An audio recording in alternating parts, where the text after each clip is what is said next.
"Don't sign that," the maid's daughter whispered. And with those 3 words, she stopped a billionaire's empire from being stolen. She wasn't supposed to be there. An 11-year-old girl, hidden behind velvet curtains, watching the most powerful people in the city toast their fortune. At the head of the table sat Arthur Sterling, pin poised above a contract worth billion. Laughter rolled like thunder, fueled by greed and champagne. To everyone else, Lily was invisible. The maid's daughter in worn sneakers, a child meant to stay out of sight. But her sharp blue eyes caught something no one else noticed. Lily's eyes, sharp and trained by a soldier grandfather, caught something they'd all missed. A phrase buried in the fine print, a trap waiting to snap shut. Her heart pounded as she stepped out of the shadows, and with a trembling but steady voice, she shattered the silence. "Don't sign that." Just before we dive in, let us know in the comments where you're watching from today. We love seeing how far these stories reach, and make sure you're subscribed so you don't miss tomorrow's special video. Now, let's jump back in. Enjoy the story. She was a ghost in a world of glittering kings and queens. An 11-year-old girl stood in the shadows of the grand ballroom, a place she was never meant to be. She watched a billionaire lift a golden pin to sign a paper that would change everything, and knew she was the only one who saw the trap. Lily wasn't supposed to be there. Her mother, Sarah, had been clear. "You stay in the staff break room, Lilybug. Read your book, don't wander." It was a simple rule, a necessary one. The break room was a small windowless space tucked behind the cavernous kitchen. It smelled of bleach and tired feet, a world away from the symphony of clinking glasses and expensive perfume that drifted in from the gala. But the book was finished. It was an old one, a dog-eared copy of a war history her grandfather had given her before he passed. He'd been a colonel, a man who saw the world in patterns and strategies. "Look past the noise, Lily," he used to say, his voice a low, comforting rumble. "The real fight is never the one they show you. It's hidden in the quiet details, in the words they don't say." She had read the last page for the 3rd time. The quiet of the break room was no longer a comfort. It felt like a cage. She just wanted a glimpse. Just one peek at the world her mother worked so hard in. A world so impossibly bright and distant from their tiny apartment and bus stop mornings. She pushed the door open a crack. The hallway was a river of motion.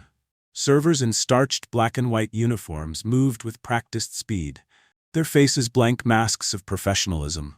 Lily made herself small, slipping between a rolling cart of desserts and a hurried waiter. She kept to the wall, her worn sneakers silent on the plush crimson carpet. She was good at being invisible. Her grandfather had taught her that too. The best scout is the one no one knows is there. She found a spot behind a thick velvet curtain that separated the main hall from a service corridor. It was the perfect hiding place. Through a small gap, the ballroom unfolded before her like a fairy tale. Chandeliers dripped with light, casting a golden glow on the sea of people below. The women wore jewels that glittered like trapped stars, their dresses shimmering silks and satins. The men stood in sharp tuxedos, their laughter loud and confident. It was a beautiful, terrifying place. Lily's eyes searched for her mother. She saw her near the head table, her movements graceful and efficient as she refilled water glasses. Sarah's face was calm, but Lily knew the tension in her shoulders, the slight tightness around her eyes. It was the look she wore when rent was due, or when Lily needed new shoes they couldn't quite afford. To the people at that table, her mother was just a pair of hands, a part of the scenery.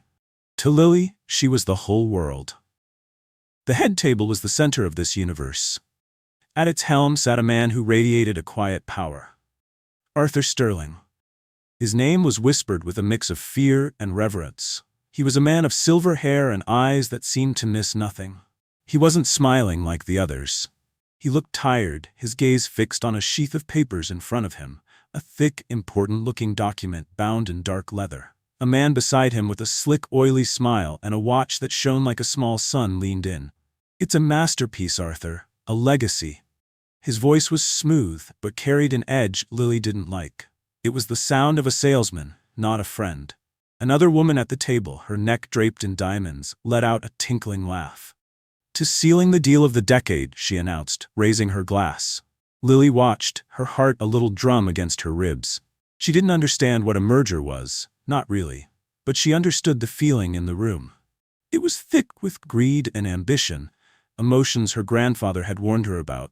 Greed makes men blind, he told her once, pointing to a chapter in his history book about a general who lost a war because he wanted one more chest of gold. It makes them walk right into the enemy's arms. It was then that a server, a young man with a nervous tremor in his hands, stumbled near the head table. A single glass of red wine tipped from his tray, splashing onto the pristine white tablecloth just inches from the important contract. A collective gasp went through the table. The woman with the diamonds recoiled as if she'd been struck. "You clumsy oaf," she hissed, her voice sharp and cruel. "Do you have any idea how much this dress costs?" The young man's face went white. "I am so sorry, ma'am. It was an accident." The man with the shiny watch sneered. "An accident? People like you are an accident. You probably can't even afford the cleaning bill for that tablecloth, let alone her gown." The table chuckled, a low, ugly sound. Sarah, Lily's mother, immediately moved in. She placed a clean napkin over the stain, her movements swift and silent. "I'll take care of this," she said softly, her voice a calming balm in the sudden storm of cruelty. She gave the young server a quick, reassuring nod, a silent message to disappear. Mr. Sterling hadn't said a word. He just watched the exchange, his expression unreadable. But Lily saw his fingers tighten on the arm of his chair. Sarah finished her work and began to retreat. But the woman in diamonds wasn't finished.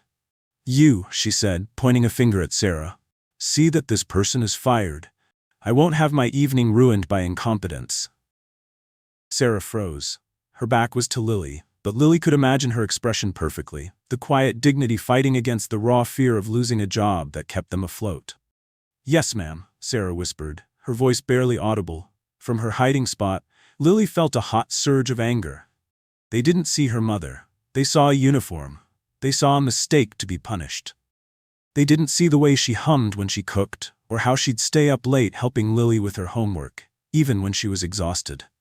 The incident passed. The conversation resumed. The contract was pushed back to the center of the table. A sleek, gold-plated pen was produced and placed beside it. Mr. Sterling picked it up, his gaze still distant. He seemed unconvinced, hesitant. "Just sign it, Arthur," the man with the watch urged, his voice a little too eager. "Lock it in. We'll all be richer than kings." Mr. Sterling slowly uncapped the pen. The room seemed to hold its breath. Lily's focus narrowed, drawn to the document on the table. She was too far away to read it properly, but her eyes, trained by her grandfather to find details, caught something. A single phrase on the top page written in a slightly different font. It was a small thing, an almost invisible inconsistency. Asset realignment protocol. The words meant nothing to her, but the way they were placed, tucked away, almost an afterthought, pricked at her memory. It reminded her of something her grandfather had shown her in one of his old army manuals. A section on deception. "Sometimes the enemy hides his true intentions in plain sight," he had explained, his finger tracing a diagram of a Trojan horse. "They'll give you a gift, a beautiful grand gesture, but they'll hide one small deadly thing inside it. A word, a phrase, a single soldier. You have to look for the thing that doesn't belong." Lily looked at the contract, the grand gift. Then she looked at the phrase, the thing that didn't belong. Her heart started to pound harder. She didn't know what it meant, but a cold certainty washed over her. It was a trick. It was the soldier hidden inside the horse.